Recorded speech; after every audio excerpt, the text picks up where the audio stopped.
वह डूबने जा रही थी और आपने डूबने ही नहीं दिया उसको। नहीं, वो डुबाने जा रही थी कई लोगों को। अच्छा, वो डुबाने के लिए आई थी और वो खुद नहीं डूब रही थी। अब आप खलनायक हैं, मुलायम सिंह के समय वाले विद्यार्थी हैं। हाँ, तो हम बहुत जानकारी नहीं रखते हैं। कुछ रील वाली लड़कियां फिर चली हैं।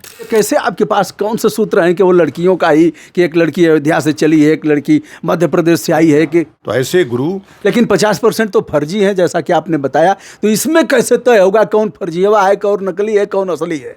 अब उसका धीरे धीरे देखिए क्या है। अभी जो अखाड़ों की वो है स्थिति है वो खत्म हो चुकी है। अखाड़े अभी पूरा सरेंडर है सरकार के समक्ष, क्योंकि उनके अपने अपने काम हैं। और जब तक यह सेना थी जी, जब तक अभी 20 वर्ष पहले तक अखाड़ों से बहुत डर था, और अभी क्या पिछले कुंभ तक बहुत डर था, 2019 तक बहुत डर था। अभी आपने देखा होगा कि अखाड़ों को कोई पूछने वाला नहीं है, कोई अधिकारी कोई कर्मचारी उनको पूछता नहीं है।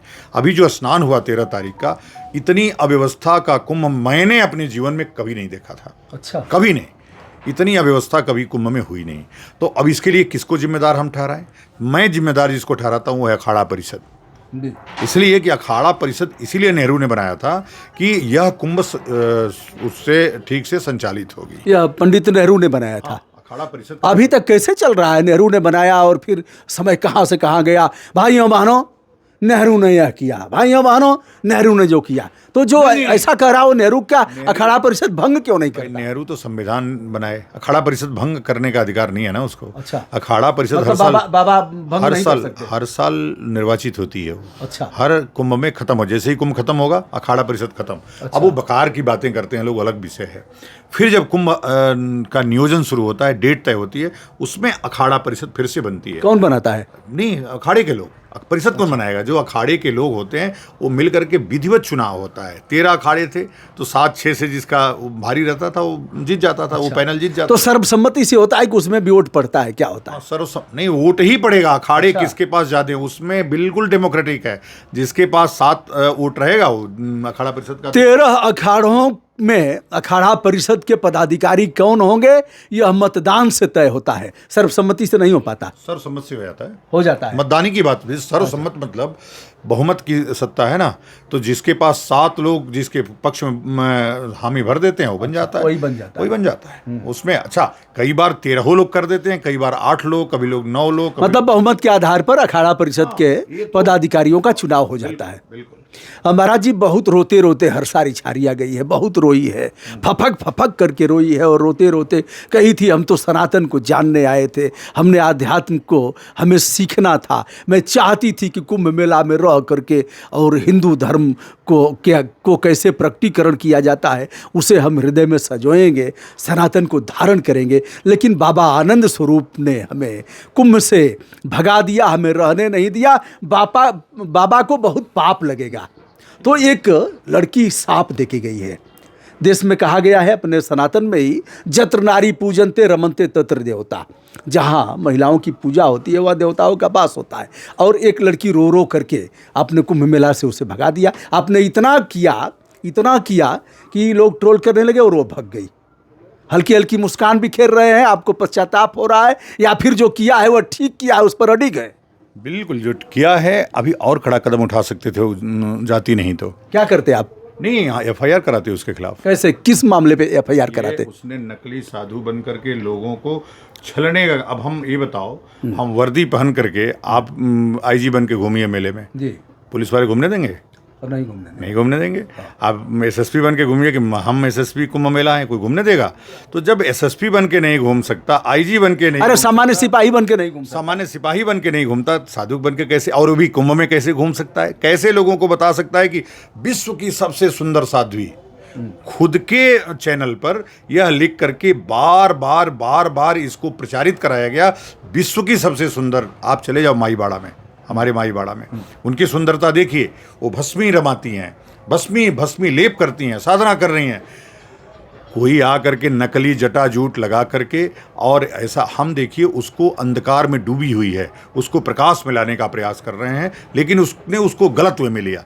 हमारी डांट को उसको सही वे में लेना चाहिए था, आ करके हमसे क्षमा याचना करना चाहिए था और कहना चाहिए था कि मेरे से गलती हो गई, मुझे मार्ग दिखाइए। अगर मुझे मार्ग, सनातन धर्म बहुत गहरा है, तुम डूबो उसमें, डूबो, खूब गहरे जाओ, तब तुमको पता चले। वो डूबने आई थी, आपने डूबने ही नहीं दिया, निकाल करके फेंक दिया। वह तो चाह ही रही थी कि हम डूब करके और सनातन को जाने।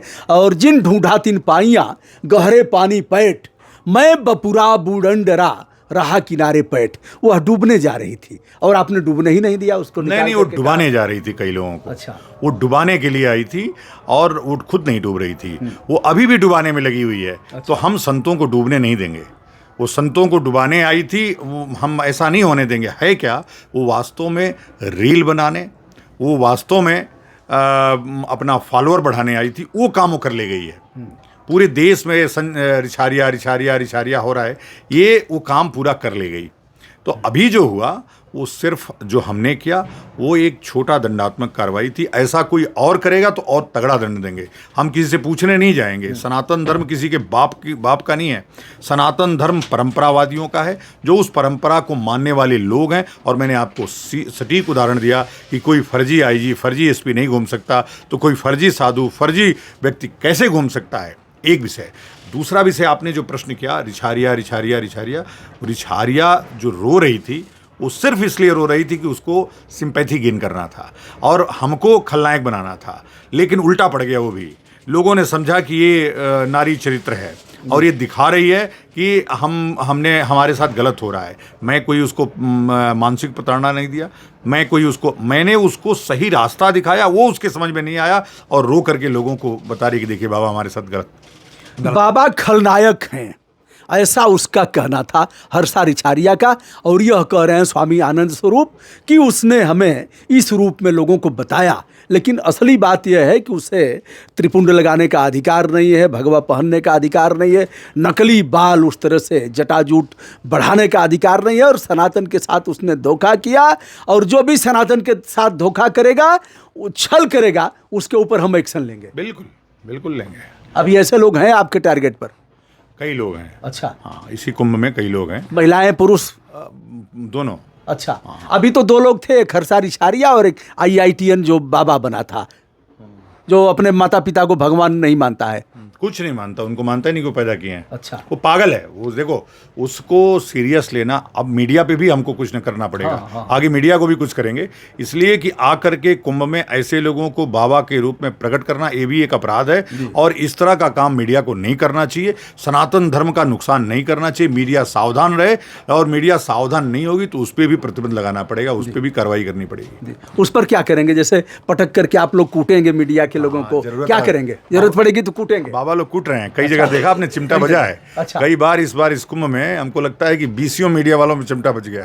तो चिमटा बजेगा, और चिमटा बजना ही चाहिए। चिमटा बाबा इसीलिए रखता है कि जब बाबाओं का चिमटा बजेगा मीडिया वालों पर, मीडिया वालों पर बज भी रहा है। बाबा लोग कुट्टम कुट्टा करेंगे, पटक पटक करके कूटेंगे मीडिया वालों को, जो सनातन के विरोध में और बाबाओं के विरोध में करेगा। यही ना? बिल्कुल। अच्छा, होना चाहिए। हाँ। इसलिए कि देखिए, कुछ मारसी, कुछ मर्देसी, कुछ मलियस दरी दूर, कैसे कैसे करेंगे? नहीं, जैसे हनुमान जी ने, देखिए क्या है, कुछ तो बहुत अच्छे लोग हैं मीडिया जी। में जो इन निगेटिव चीज़ों को ज़्यादा उठाते नहीं जी। है क्या, आप खोजने निकलोगे ना जी। तो केवल बुराई। जैसे जब समुद्र मंथन हुआ तो सबसे पहले विष आया, जी। लेकिन विष के बाद अमृत आया, दुनिया भर की चीज़ें आई। लेकिन जो बताया गया है उसमें है कि श्री, मणि, रंभा, बारूड़ी, अमीय, शंख, गजराज, कल्पद्रुम, शशिधेन, धन, धनवंतर, बिस्बाज। तो पहले तो श्री माने लक्ष्मी, हाँ। लक्ष्मी आई, मणि आई, रंभा और बारूड़ी माने, बारूड़ी माने जो धारण करते हैं संभवतः गुरु जी, क्या बारूड़ी माने? बजाने वाला। अरे बारूड़ी माने शराब भी तो होता है। नहीं। हाँ, नहीं, बारूणी मतलब वो जो हम लोग बजाते हैं उसको अच्छा, बारूणी बोलते हैं। अच्छा।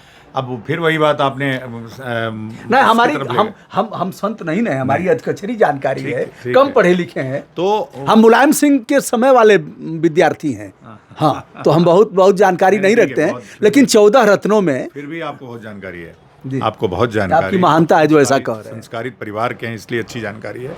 हम वो नहीं कह रहे हैं। हमारे कहने का मतलब कि जब मंथन होता है किसी भी जगह का तो विष निकलता है, अमृत निकलता है, मणि निकलती है, दुनिया भर की चीज़ें निकलती हैं। हम भी जब सनातन धर्म में गोता लगाते हैं तो पहले ही बार में मणि नहीं मिल जाता है। अगर पहली बार में मणि ना मिले तो मणि गोते लगाते रहो। देवराव बाबा अक्सर इस बात को कहते थे कि अगर डुबकी लगा रहे हो और पहली बार में मणि नहीं मिला तो निराश मत हो, डुबकी लगाते जाओ लगाते जाओ लगाते जाओ, कभी तो मणि मिलेगा, ये पक्का है, मणि है जी मिलेगा जी।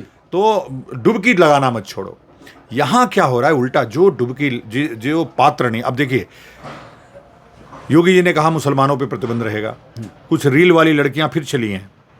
अच्छा। जो रील बनाने के लिए एक लड़की अयोध्या गई थी, एक लड़की फिर कुंभ चली है। अगर उसको कुंभ आना है, ये कैसे आपके पास कौन से सूत्र हैं कि वो लड़कियों का ही, कि एक लड़की अयोध्या से चली है, एक लड़की मध्य प्रदेश से आई है, कि लड़कियों का नहीं, मैं आईटी बाबा तो कोई लड़की नहीं है, तो जो नहीं उनकी बहुत गर्लफ्रेंड थी, बताया कि हमारे बहुत बहुत और ऐसे वैसे। अब गर्लफ्रेंड की बात छोड़िए, वो पागल की बात करना समय व्यर्थ करना है। तो अभी जो बात हो रही है, योगी जी ने कहा कि मुसलमानों पे प्रतिबंध रहेगा। योगी जी ने कहा कि संतों ने कहा? अब मुझे ये पता नहीं है। संतों ने कहा नहीं आएगा कोई मुसलमान कुंभ मेला में। चलिए, सारे मुसलमान इसमें भरे पड़े हैं, सारे पत्रकार मुसलमान हैं, कई ऐसे कर्मचारी। क्या क्या क्या यह कहना ठीक था? और बिल्कुल नहीं, सबको आना चाहिए कुंभ में, सबको आना चाहिए, इस ध्येय से आना चाहिए कि हमको ज्ञान अर्जित करना है, हमको जानना है। जब हम किसी को पास नहीं बुलाएंगे, यही तो कुंभ है जहां हम सबसे मिल सकते हैं, सबको मिलना चाहिए, सबको जुलना चाहिए, और वो तो हमारे ही लोग हैं। आकर के ज्ञान लो, ज्ञान लेकर के जाओ, तुमको लगे तो। देखिए है क्या, हम लोगों को मुसलमानों से दुश्मनी नहीं है, हम लोगों को इस्लाम से दिक्कत है, दिक्कत उसकी शिक्षा व्यवस्था से है। वो हमको रोज काफिर कह रहे हैं, उनकी शिक्षा व्यवस्था हमको रोज काफिर कह रही है, काफिर वाजिबुल कत्ल ये कह रहे हैं। तो हमारा जो काम है, हम तो सबको प्रेम करते हैं, हम तो सर्वे भवन्तु सुखिनः सर्वे सन्तु निरामया सर्वे भद्राणि पश्यन्तु माँ कश्चित् दुःख भाग्। यही सनातन भी है, यही सनातन है, बस देव कुटुंब हम सबको वो तो नहीं मान रहे हमको ना। वो क्यों नहीं मान रहे? इसलिए क्यों कुरान पढ़ रहे। उसके बाद भी आप कह रहे हैं कि ठीक है मेला में आओ और इसको जानो। मैं उन सब लोगों को चाहता हूं कि अगर तुम कोई चाहता है कि हमको सनातन धर्म को जानना है तो उसका अधिकार है, मैं कैसे रोक सकता हूं उसको। अगर कोई व्यक्ति हमसे चाहता है कि हमको सीखना है, लेकिन कोई व्यक्ति इसलिए आ रहा है कि हमको सनातन धर्म को बदनाम करना है, तो क्यों ना हिंदू ही हो, उसको छोड़ेंगे नहीं, ये कहना है। और स्वामी आनंद स्वरूप जी का कहना है मुसलमानों का भी स्वागत है, मुसलमान इस कुंभ मेला भी हैं, भी रोजगार कर रहे हैं, पत्रकार हैं हजारों की संख्या में, उनसे कोई गुरेज नहीं है। आए, सीखें, जाने, हमें बदनाम करने की कोशिश न करें। यदि बदनाम करने का प्रयास करेंगे तो उसका परिणाम अच्छा नहीं होगा, यही कहना है ना दोस्तों। मैं था काली सेना के अध्यक्ष स्वामी आनंद स्वरूप जी के साथ, और फिर हम बात करेंगे हिंदू राष्ट्र संविधान कैसे लागू होगा, क्या प्रारूप है, अगले वीडियो में आप इंतजार करिए दोस्तों। मैं हूं ब्रजभूषण दुबे, स्वामी जी को विनम्र प्रणाम, सादर प्रणाम।